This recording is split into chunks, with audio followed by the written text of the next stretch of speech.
मैं शीतल पी सिंह, सत्यहिंदी.com पर आपका स्वागत है। इधर हम लगातार आपसे अनुरोध कर रहे हैं कि आप कार्यक्रम के समाप्ति के बाद हमारा जो डिस्क्रिप्शन दिया रहता है उसमें ज़रूर जाएं और उसमें उस लिंक से अपना तादाद में स्थापित करें। और हम सीधे सीधे आपसे कह रहे हैं कि आप हमें इंगेज करें, और हम आपके लिए काम करते हैं, अपने लिए काम करते हैं, हम सब एक दूसरे के लिए काम करते हैं और काम करने की बहुत ज़रूरत है। आपको सच्ची सूचनाएं मिलनी चाहिए। हमारा काम है कि हम आपको सच्ची सूचनाएं पहुंचाएं, क्योंकि व्यवस्था ये चाहती है कि सूचनाएं आप तक न पहुंचे, वो सूचनाओं को छुपाती है। पत्रकार का ये काम है कि उस सूचनाओं को आप तक पहुंचाए, क्योंकि वो आप में से है, और वो आप में से तभी रहेगा जब उस पर आप अपना अधिकार बना के सामने रखेंगे। इसी रिश्ते के लिए हम आपसे हमेशा अपील करते हैं।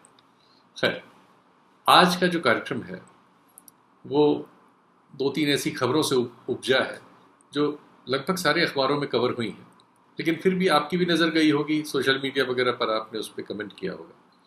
वो ये है कि ऐसा लगता है कि सरकार इस बात की परीक्षा ले रही है। इसके पहले उसने परीक्षा ली कि लोग कितना पैदल चल सकते हैं, बिना चप्पल पहने कितना चल सकते हैं, कितनी गर्मी बर्दाश्त कर सकते हैं, बिना खाए पिए कितने दिन रह सकते हैं, कितने लोग रेल से कट सकते हैं, कितने लोग एक्सीडेंट में मर सकते हैं। ये सब सरकार परीक्षण कर रही थी। अब एक नया परीक्षण समझ में आ रहा है। वो ये परीक्षण कर रही है कि अगर उसे कुछ लोगों को रेल में बंद कर दे वो किसी ट्रेन में, और ट्रेन को छोड़ दे, ट्रेन कब कहाँ पहुँचेगी पता नहीं हो। जब उनको बैठाया जाए उस समय तो पता होगी कहाँ जा रही है, बैठने के बाद पता ना हो कि कहाँ जाएगी ये, और उसके बाद वो चलती रहे ट्रेन। न उसमें आपको पानी मिले, ना आपके पास खाना हो, न कोई आपसे बात करने के लिए हो, बस ट्रेन चल रही हो, पटरी पे चली जा रही हो, कहीं रुके वहाँ बियाबान में कहीं कुछ न हो, आप उतरें देखें आसपास भी कहीं कुछ न हो, और फिर ट्रेन चल पड़े, फिर आप कूद के डिब्बे में बैठ जाएं। तो आप कितने दिन ऐसी स्थिति में रह सकते हैं, कितने घंटे रह सकते हैं, कितने दिन में कितने लोग मर सकते हैं, कितने लोग जिंदा बच के आखिरी डेस्टिनेशन तक पहुंच सकते हैं। ऐसा लग रहा है कि कुछ इस तरह का परीक्षण चल रहा है। जो खबरें हैं वो कुछ इसी तरह की हैं। अभी पढ़ के सुनाता हूं आपको। दैनिक भास्कर एक अखबार है, देश के हिंदी के सबसे बड़े अखबारों में से एक है। उसका जो डिजिटल प्लेटफॉर्म है भास्कर.com, उसकी खबर है कि सूरत से चली हुई एक ट्रेन जिसको सिवान पहुंचना था, वो 8 दिन तक लोगों के धैर्य की परीक्षा करती रही। 8वें दिन वो सिवान पहुंची। उसमें बैठे हुए यात्रियों में से कुछ लोगों की मृत्यु हो गई, बहुत सारे लोग डिहाइड्रेशन के शिकार थे, बहुत सारे लोग भूख से तड़प रहे थे। मनुष्य जितनी यातना झेल सकता है वो सब उसमें टेस्ट हुआ। आपको मालूम है कि इस समय हमारे देश के कई हिस्सों में इस समय टेम्परेचर 47 डिग्री से ज़्यादा तो दिल्ली में आज रिकॉर्ड हुआ है। राजस्थान के कुछ हिस्सों में 50 डिग्री है, औसतन 46, 47, 48 के आसपास है।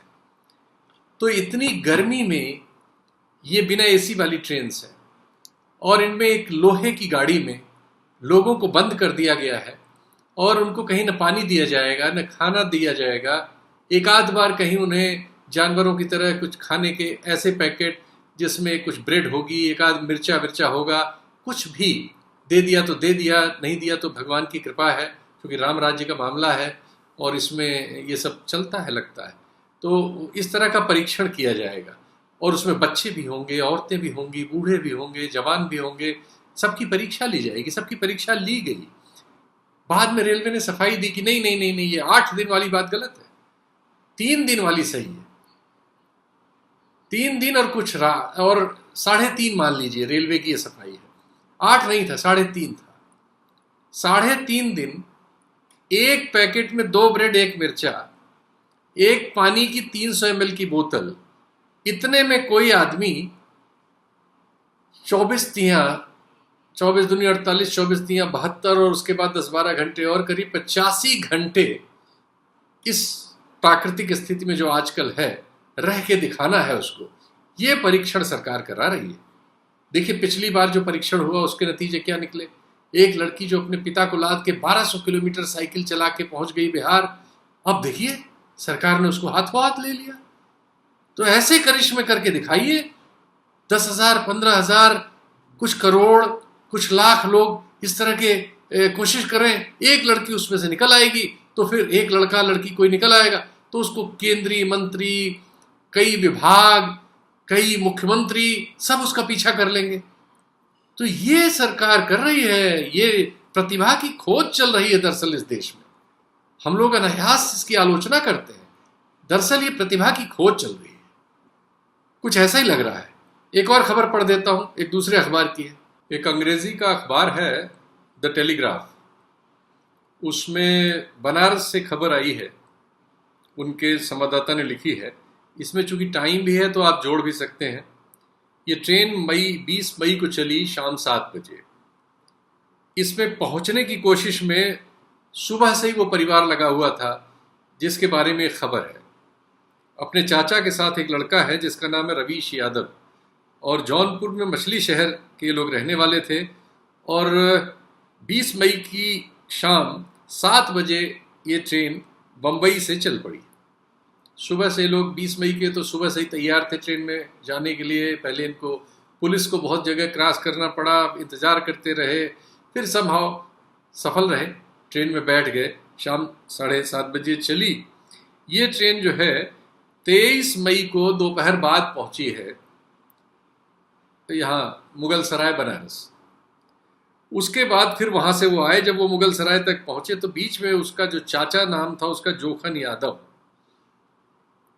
यादव, इस टेस्ट में पास नहीं हो पाया, फेल हो गया। 42 साल का आदमी था। और ये जो रवीश यादव हैं ये इसके बारे में बता रहे हैं कि रास्ते भर में उनको न पानी मिला न खाना मिला। और जो और भी यात्री थे सबके पास थोड़ा थोड़ा एकाध समय का था। सबको ये था कि रेलवे खाना देगी ट्रेन में, ऐसी सूचना थी, लेकिन रेलवे ने खाना नहीं दिया। और ये करीब 72 घंटे, 60 से 72 घंटे की यात्रा में ये जोखन यादव टेस्ट में फेल हो गए। अब ये तय किया जा रहा है कि ये भूख प्यास से मरे कि नहीं मरे। रेलवे कह रहा है ये भूख प्यास से नहीं मरे, क्योंकि बाकी लोग तो जिंदा पहुंच गए, तो ये क्यों मरे? तो इसका मतलब है टेस्ट में फेल हो गए, इनकी खुद की कोई कमजोरी थी। और उन्होंने उनके भतीजे से ये पूछवा लिया कि कभी कभी कोई दवा खाते थे कि नहीं खाते थे, और इनको पता लग गया कि दवा खाते थे। इनको थोड़ा बहुत दिल का भी प्रॉब्लम थी, दिल के मरीज भी थे। और रेलवे ने अपने उसमें स्पष्टीकरण में बाकायदा लिख दिया कि ये दिल के मरीज थे, हार्ट अटैक से मरे, ये भूख प्यास से नहीं मरे। और हो सकता है कि पोस्टमार्टम रिपोर्ट भी यही लिखते। पुलिस के बयान में तो ये लिखवाई लिया इसी आदमी से जिससे पत्रकार ने ये बयान लिया है, उसी से पुलिस ने दूसरा बयान लिया है जिसमें वो हार्ट के मरीज थे और इसके बावजूद ट्रेन में चढ़ गए और वो अपने को कुर्बान कर दिया सरकार को बदनाम करने के लिए। ये रेलवे का स्पष्टीकरण है। तो इस तरह की महान स्थितियों में भारत देश इस समय विचर रहा है। बताया गया है कि करीब 40 ट्रेन, ये विभिन्न अखबारों में आई हैं, 40 ट्रेन इस समय रेल मंत्रालय और उसके अधिकारी जो उसके स्पष्टीकरण दे रहे हैं कि 40 ट्रेन इस दौर में, जबकि 300 के आसपास रोज ऐसा दावा किया जा रहा है, पता नहीं कितनी सही चल रही है, क्योंकि किसी किस्म का कोई परीक्षण करने की कोई अनुमति किसी को नहीं है। तो वो कह रहे हैं तो हमें सुनना है, लाखों करोड़ों जो मन में आए बता देते हैं। तो उसमें से 40 ट्रेन आवारा हो गई। जाना था गोरखपुर, पहुंच गई राउरकेला। अब आप जोड़ते रहिए, रेलवे के पास इसका भी स्पष्टीकरण है। वो कह रही है कि ट्रैफिक बहुत हो गया था, सारी श्रमिक स्पेशल छूट गई थी, ट्रैफिक बहुत हो गया था, तो जो मेन रूट था उससे डायवर्जन करना पड़ा और उस डायवर्जन में 4-5 राज्य पार हो गए। ऐसा डायवर्जन कभी आपने सुना है? 700 किलोमीटर का गैप है राउरकेला और गोरखपुर में, लेकिन डायवर्जन हो गया। तो 40 ट्रेन का इस दौरान डायवर्जन हो गया, कई कई राज्य पार कर गई उसमें। इतनी जबरदस्त किस्म का मैनेजमेंट, भाई मन करता है कि तालियां ही बजाते रहे। आप देखिए, ये कहा जा रहा है कि ये जो इस समय शासन प्रणाली चल रही है इस देश में, और जो इस समय लोग राज कर रहे हैं, जो इस समय के राजा लोग हैं, कहा जा रहा है कि न इनका विकल्प कभी था, जो थे वो विकल्प ही नहीं थे, पता नहीं क्या थे। और न इनका कभी होगा। कहा जाता है कि ये नहीं तो कौन है जिसके जमाने में 300 में से 40 ट्रेन आवारा हो जाए? बता सकते हैं आप? एक जीके का सवाल है कि 300 ट्रेनें चलाएं, जिस देश में रेलवे की हर बार संसद में दिए गए डिटेल्स में पिछले 3 सालों से कैपेसिटी 19,000 ट्रेन रोज चलाने, सुरक्षित चलाने, कंट्रोल के साथ चलाने, डायवर्जन वगैरह के साथ चलाने, स्टेशन के बाहर रोकने, स्टेशन पर उतारने की क्षमता है 19,000 ट्रेन की। उसके बारे में स्पष्टीकरण आ रहे हैं कि वो 300 ट्रेन चला रहे हैं और उसमें से 40 आवारा हो जा रही हैं और कई सूबा पार कर जा रही, पकड़े नहीं जा पा रही। तो जब हमारे पास इतनी कार्यकुशलता है तो हम बुलेट ट्रेन क्यों ला रहे हैं भाई? हमारी तो ट्रेनें, क्या बात है। तो ये स्थितियां इस देश में कमाल की चल रही हैं।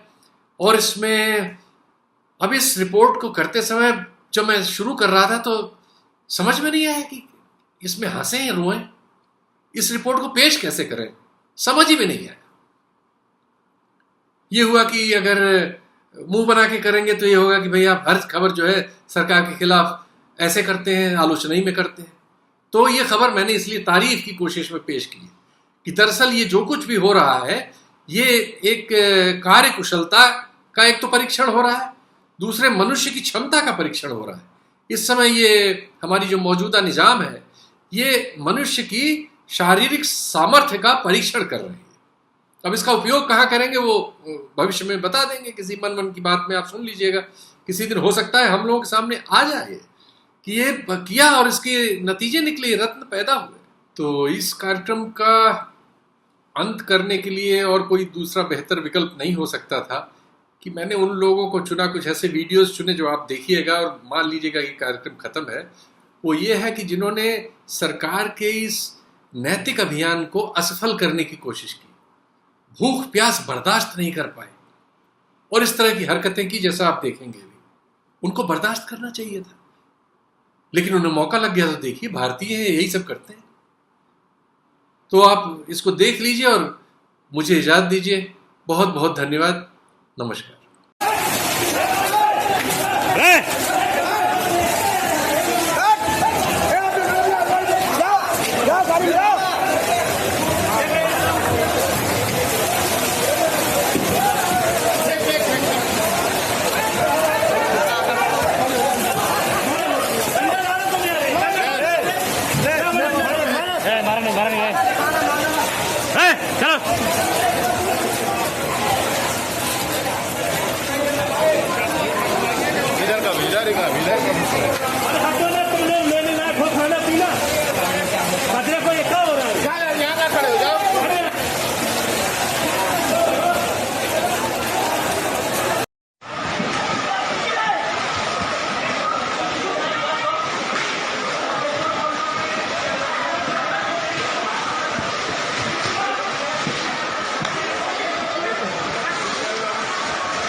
पूरा लूट लिया भाई, जो तो पूरा लूट लिया साला।